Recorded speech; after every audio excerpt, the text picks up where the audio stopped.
criminal profiler, but I can't explain my wife's mysterious disappearance from Fever Cabin. Part 2. This wonderful series is written by Daria Vasileva, Reddit user Peculiar.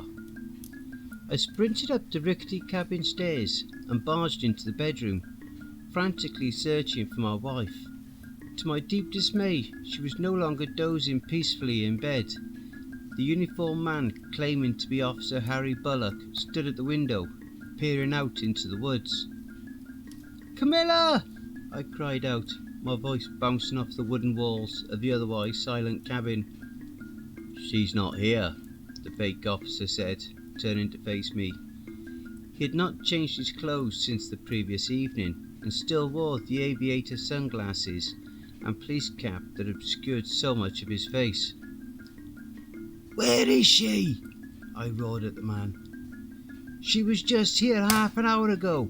What did you do to her?" Was it really half an hour, Paul? That crooked leer again. That would be understandable, wouldn't it? Stepping out quickly, leaving your wife alone for a few minutes while you call for help.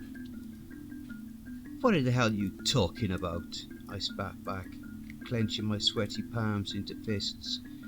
I knew I had to calm down and act rationally. Bullock's gun was visible in a holster, comfortably perched on his hip, and I would be of little use to Camilla if this turned into a bloodbath. "Time works a little differently round these parts, Paul," Bullock said, turning back to the window. "It's a lonely sort of place sometimes.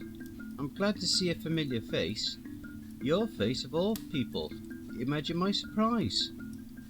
"We've met before then," I said, knowing that even if we had, the disguise would prevent me from recognising him.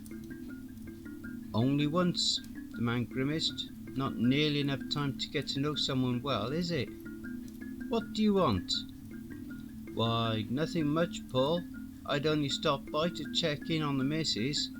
Gorgeous one she is. You're a lucky man." "What did you do to my wife?" I spoke, gritted my teeth as I tried to keep my cool.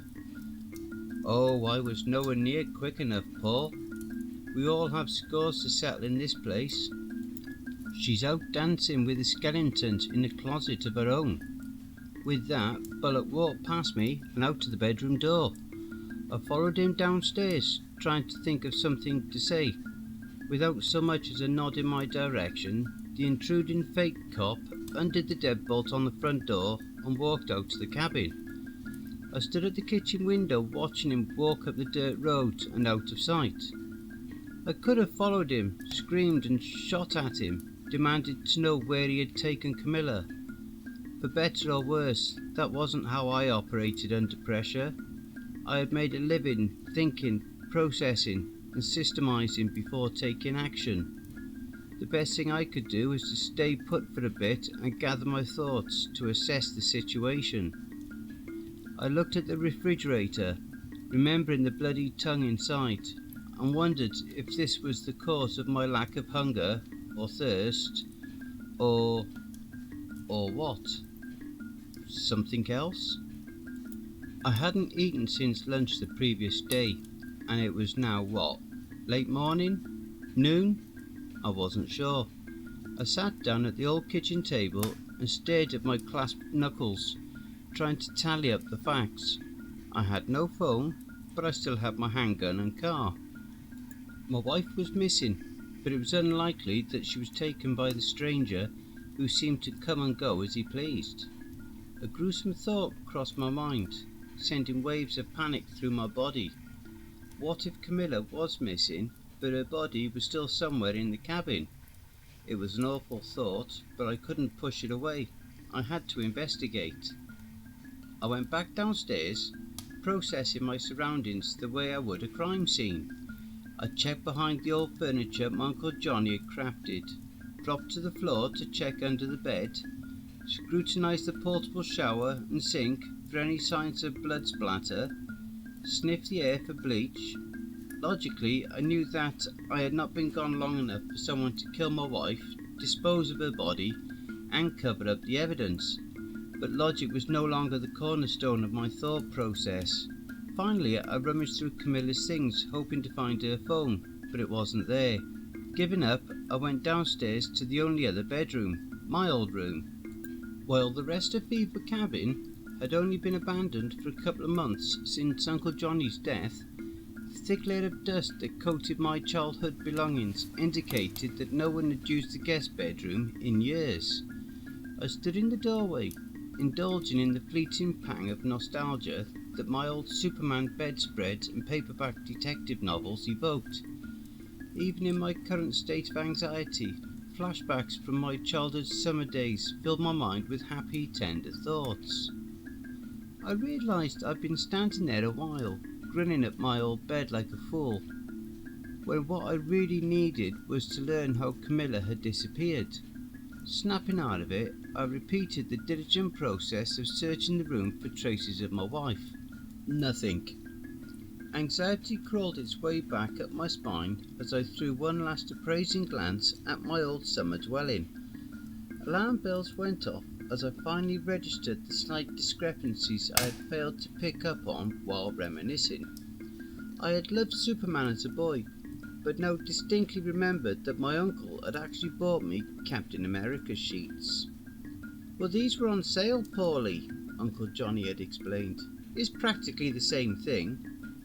It wasn't, and I remember my 9-year-old self being slightly disappointed, even though I appreciated my uncle trying to get something he thought I would like. I had never owned Superman sheets that were now on the bed. Walking over to the desk, I picked up the pile of detective paperbacks. I had loved crime novels as a kid, probably one of the reasons I ended up pursuing a degree in criminal justice, but most of the titles didn't ring any bells. These weren't my old books. It was like some AI computer program had downloaded my childhood memories, crunched the numbers, and produced this near-carbon copy of a room with a few of the blanks filled in wrong. I went back to the kitchen, scrutinising every last detail. Had the table been square or round? Hadn't Uncle Johnny and I painted those stools white when they started to splinter? Was the mat at the foot of the stairs supposed to be red or green? I could have driven myself insane, running around the cabin playing a mentally ill version of Spot the Difference, until I ended up banging my head on the wooden panels, muttering something about fake walls. That may have been the case if the screams from outside didn't snap me out of my impending psychosis. I ran out to the back door, straining my ears to hear better. "Paul!" a distant cry. "Paul, come get me!" Camilla. "Paul!" followed by hysterical sobs, growing faint in the distance. I blindly followed the noise, stumbling into the forest, the tall grass pinching my ankles as I tripped over hidden branches and rocks. My surroundings grew dark as the trees thickened, closing in around me. All the while, Camilla's distressed voice grew quieter and quieter until all I heard were the sounds of my own footsteps and frantic, panting breath. I stopped for a moment, realizing how stupid it was to run blindly into a forest without a compass or supplies. Even if I had caught up to whoever had taken Camilla away, what would I do to them? I had my gun, but what if they did too? If someone even took her, that is. Of course someone had. My wife wouldn't just wander off into the forest on her own, crying for me to come save her as part of some elaborate scheme. Or would she? This train of suspicious thought made me turn around and slowly start making my way back.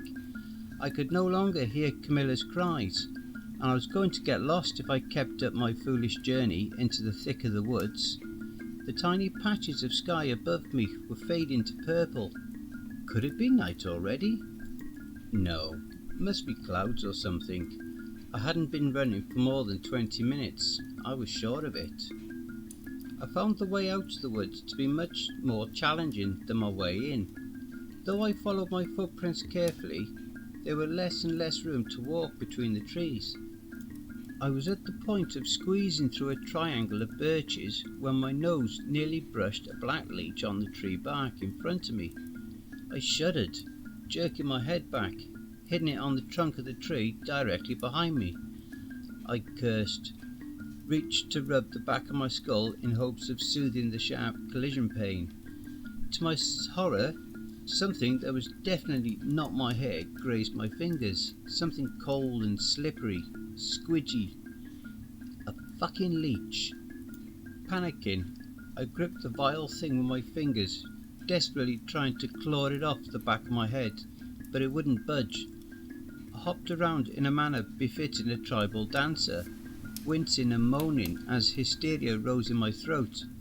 The parasite wouldn't dislodge its tiny teeth, and the spot where it had latched on was beginning to ache. In the end, I resolved to just get out of the damn forest and deal with the creature back at the cabin, where I could light a match and set fire to the thirsty sucker's head. When I snapped out to my anxious leech haze, I realised that the woods had grown significantly darker. If I didn't get out of there soon, I'd be stuck outside in the merciless pitch black of night. I squinted at the ground, hoping to retrace my footsteps. What I saw made my heart turn to stone before dropping to the bottom of my already churning stomach. Thousands of small black shapes were slowly making their way towards my feet. Fat, slithery, hungry mouths ravenously seeking out a patch of free skin to latch onto. The closest leeches were already at my boots. I staggered back, the ground beneath me no longer a crunchy patch of grass, but a nauseating cacophony of squish. Then it started raining leeches.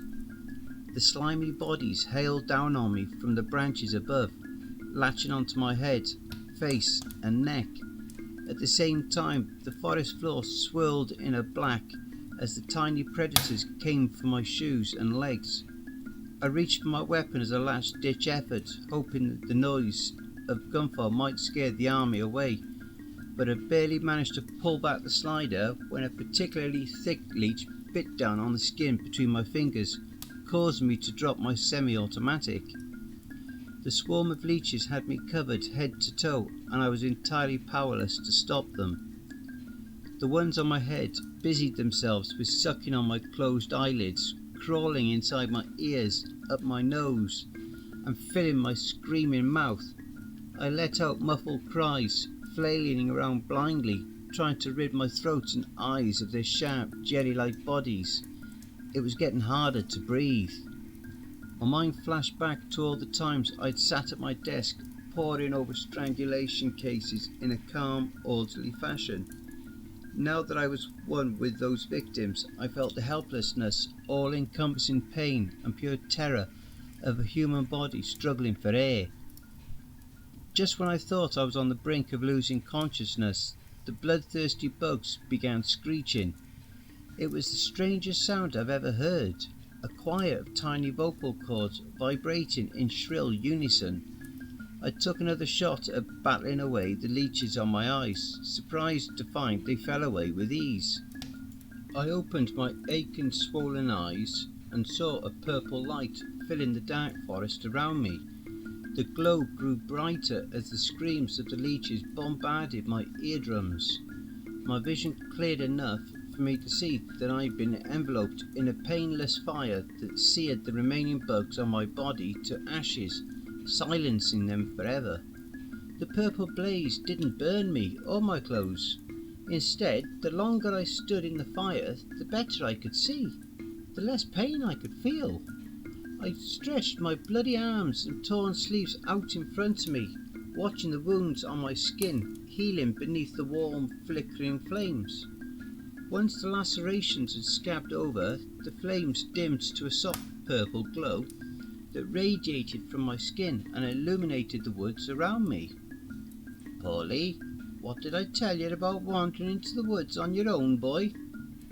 I would recognise that voice anywhere, but it couldn't actually be. Could it? "Uncle Johnny?"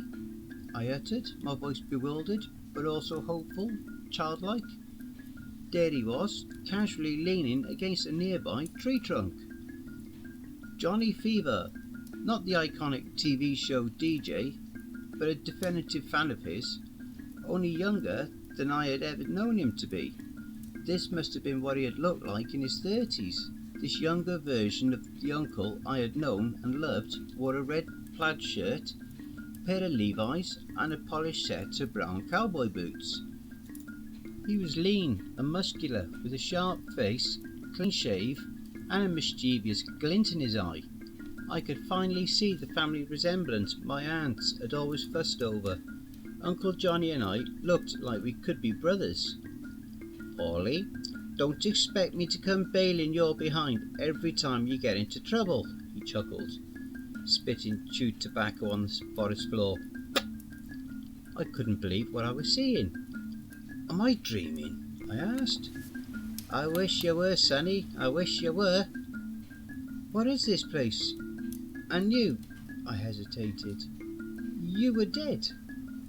"Some sort of dead, buddy," he grinned. "Paulie, look, I'd love to stay and chat and all, but it's not easy for us to just show up for the living like this.